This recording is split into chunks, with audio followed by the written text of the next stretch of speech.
Hello everyone, it's Shane Kanto, your Wasteland reviewer, and I'm here to review Dickinson Season 3, the last season on Apple TV+.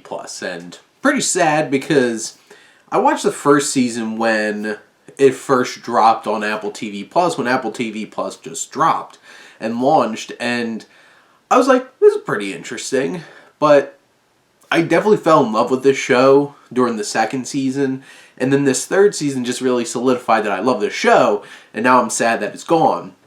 But basically what it does is it tells the story of Emily Dickinson and her whole family, honestly, in a period setting, but with a modern sensibility, with some magical realism, I guess you can say. Because over the course of the series, you see Emily interacting with death. You see her seeing all these historical figures and stuff like that. Some of them are in her time. But things got a little further in this particular season. But there's one episode where she time travels with Lavinia's sister. There's one episode where they go to a psychiatric hospital and Emily's trying to incite a rebellion with all the young women that are there for really dumb and sexist reasons. You have this whole entire season, the will they won't they of her and Ella Hunt's Sue, who's married to her brother, and you have all this drama with the Dickinson family, but at the heart, Hailee Steinfeld is still killing it in this show as Emily Dickinson.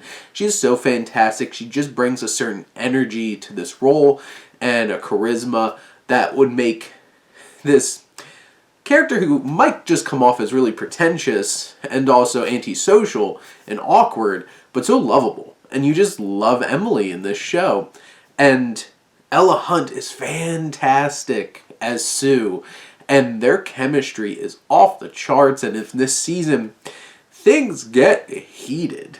And that's one of the most powerful and impactful scenes in this whole entire series, is Emily saying poetry over the two of them communing with each other.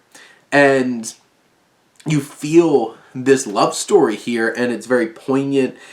And throughout this whole entire season, you have this Dickinson family drama because the son in Austin, played by Adrian Enscoe, who is not a fan of his dad, Toby Huss, and wants to have nothing to do with this family. He wants nothing to do with Sue anymore, and she's going to have a baby, and you have all this tension. He tries to get out of the war, which we'll get to that in a second. But you have all this tension. You have Emily and Lavinia, who are kind of stuck in the middle between their father, and then Jane Krakowski as their mother, who's just absolutely hilarious in this show.